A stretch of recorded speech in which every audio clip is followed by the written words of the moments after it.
Hello বন্ধুরা, আমার আরও একটা নতুন ভিডিওতে তোমাদের জানাই ওয়েলকাম। তা এই ভিডিওটা হলো পয়লা মাঘের। তা আমি এখন পোস্ট করছি, এই দুদিন আগের আর কি। তা যাই হোক, সেজেগুজে রেডি হয়ে গেছি, একটু বেরোবো। আর আজকে বৃহস্পতিবার, হাজব্যান্ডের ছুটি, কিন্তু হাজব্যান্ড গেল না, যাচ্ছে আমার মাসির ননদের বাড়ি লোকনাথের উৎসব। তা বাড়ির সামনে রসরাজ থেকে একটু মিষ্টি নিয়ে নিলাম, অনলাইন করে দিচ্ছি। তার রসরাজ থেকে মিষ্টিটা নিয়ে ওপারে যাব, ওখান থেকেই অটো ধরবো। আর যা রাস্তা বিজি। তা যাই হোক, কলেজের সামনে থেকে অটোতে উঠে নিলাম। আর মা চেকপোস্টে দাঁড়িয়েছিল, মাকেও তুলে নিলাম। মাসিকে একটু ফোন করে জেনে নিয়েছে মাসিরা বেরিয়েছে নাকি। তাই এই যে দেখো, মুড়াগাছায় নেমে পড়লাম। আবার এখান থেকে হয় ম্যাজিক গাড়ি, নাহলে অটো করে আবার মানে বটতলা নামতে হবে। তা এই যে নেমে পড়লাম, মাসিরাও আমাদের জন্য দাঁড়িয়েছিল, মাসিরাও যায়নি এখনও। তা আমরা যেহেতু মিষ্টি কিনে নিয়েছি, মাসি এখনও মিষ্টি কেনেনি। তা মাসি মিষ্টি কিনে নিচ্ছে, আর এই মাসির নাতনিটা আমার সাথে একটু ভিডিও করে নিল। আর এই যে দেখো, বলতে বলতে একদম সামনেই, জানো তো, বটতলার উল্টো দিকে একদম মেন রোডের ওপর, এই যে উপরে উঠে যাচ্ছে মাসির নাতনি, আর মা যাচ্ছে পেছন পেছন, আর আমি একটু ভিডিও করে নিচ্ছি। আর ওপর দিয়ে দেখিয়ে দিই, ওই যে দেখো নিচে মানে লোকজনের খাবার অ্যারেঞ্জমেন্ট হচ্ছে, মানে রান্না আসছে।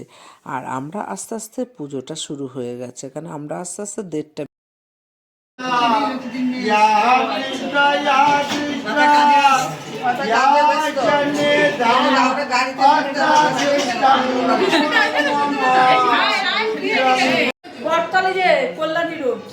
কল্যাণী রুটিতে নামলাম, বটতলায় নেমেছি আমরা। বটতলা নামছে, এতটা হাঁটতেছে, অতটা হাঁটতেছে না। তুমি যদি বটতলা দিয়ে নামতা, হ্যাঁ এইখান দিয়ে একদম ও বটতলা থেকে কাছে।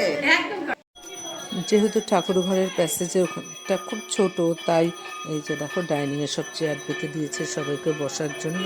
তা আমরা এখানেই বসে আছি।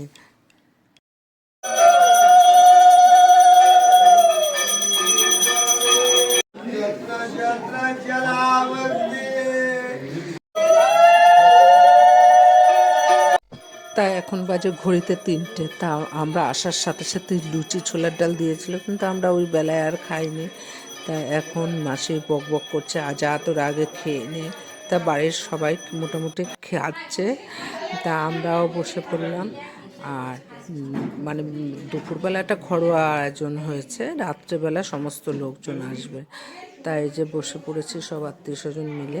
আর যে আমার এক মেসো, তাই মেসোরই বোনের বাড়ি। তাই যে পড়ে গেল পাতা, সাদা ভাত, গন্ধলেবু, তারপরে পড়ে গেল তিতর লাউ আর উচ্ছে দিয়ে তিতর ডাল, সঙ্গে ঝুরি আলু ভাজা। তা গন্ধলেবু দিয়ে, ডাল দিয়ে, ঝুরি আলু ভাজা দিয়ে খেতে না অসম্ভব ভালো লাগলো। বাড়িতেও রান্না করি, বলে না প্রসাদের মানে ঠাকুরের প্রসাদের সেটাই আলাদা, এত ভালো লাগছে। তারপরে পড়ে গেল আলু ফুলকপির কষা, ওটাও দুর্দান্ত হয়েছে।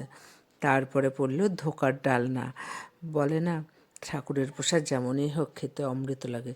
তারপর খেয়ে উপরে আবার উঠে আসলাম। এই যে ঠাকুরের লোকনাথ বাবার ভোগ বাড়া হয়েছে, রূপোর থালা, গ্লাস, বাটি, আর ওদিকে তা মাটির থালা, গ্লাস, বাটিও সাথে আছে। তা আরেক মাসি মাথায় করে ঠাকুরের ভোগ নিয়ে যাচ্ছে ঠাকুরকে নিবেদন করার জন্য।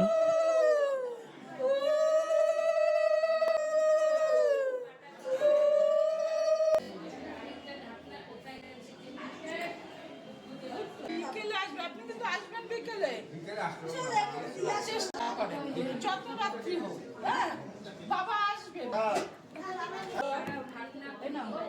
আমার জল আছে না, আমার গ্লাসে।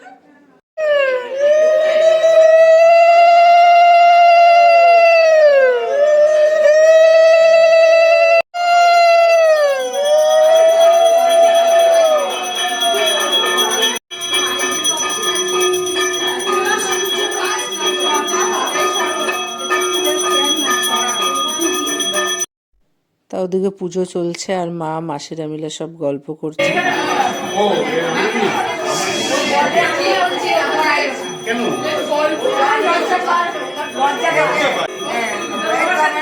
জামাইকে নিয়ে বসেছে, কত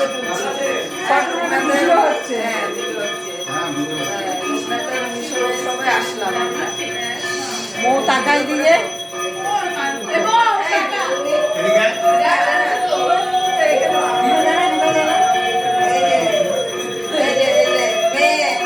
আমার এই ভাইটার মেয়ে এটা আর এই যে এ একটা আমার বোন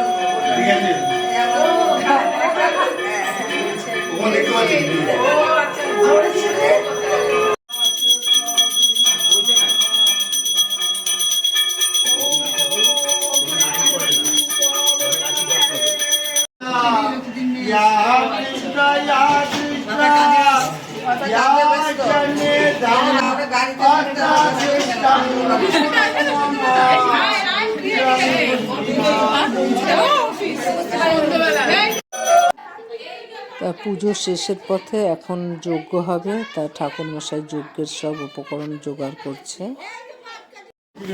নিয়ে নেবে এই তো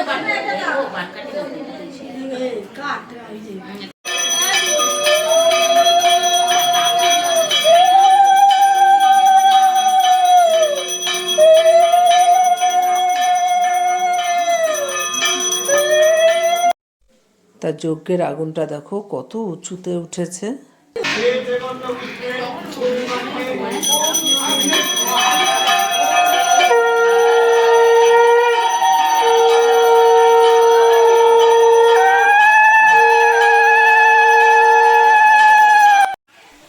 তা যজ্ঞ শেষ হলো, এবার যজ্ঞের আগুন নেভাচ্ছে ঠাকুরমশাই। পুজো শেষ হলো, আর যেই মাসির বাড়িতে আর কি পুজো শেষ সঙ্গে সঙ্গে ভোগের প্রসাদ নিয়ে আসলো, মানে একের পর এক সেই সিন্নি নিয়ে আসলো, এই মিষ্টি নিয়ে আসলো। বলে না রক্তের সম্পর্ক থাকলেই যে নিজের হয় সেটা না। আমার মায়ের মাস্তুতো বোনের ননদের বাড়ি, তা কতটা সম্পর্ক ভালো হলে এত দূর সম্পর্কের মানুষকেও নিমন্ত্রণ করতে পারে, আর আদর যত্ন তার কোনো ত্রুটি নেই। তা আজকে সন্ধে হয়ে গেছে, আরেক মাসে সন্ধে দিচ্ছে। তা এখন বাজে ঘড়িতে 8:30। তা আসল মানুষ মানে সমস্ত মানুষ নিমন্ত্রিত এই রাত্রে। তা যা ভোগের প্রসাদ সিন্নি ফল প্রসাদ মিষ্টি খেয়েছে তাতেই তো আমার পেট ভরে রয়েছে। তা আমি বললাম আমি আর এখন খাবো না বেঁচে বসে। তা শুধু বলেছি মানে পায়েস থেকে চাটনি থেকে সমস্ত পার্সেল করে দিয়েছে, মিষ্টি থেকে কি দেয়নি, যা যা আইটেম রান্না হচ্ছে ভোগের আবার রাতে খাওয়ার সমস্ত পার্সেল করে দিয়েছে আমাকে আর মাকে। যাই হোক আমরা বেরিয়ে পড়েছি অটো করে, এখন বেরোচ্ছি, কল্যাণী হাইওয়ে যাচ্ছি। তা বন্ধুরা ভিডিওটা শেষ করছি, ভালো লাগলে পাশে থাকো আর আমার ইউটিউব চ্যানেলটা একটু সাবস্ক্রাইব করো আর আইডিটা একটু ফলো করে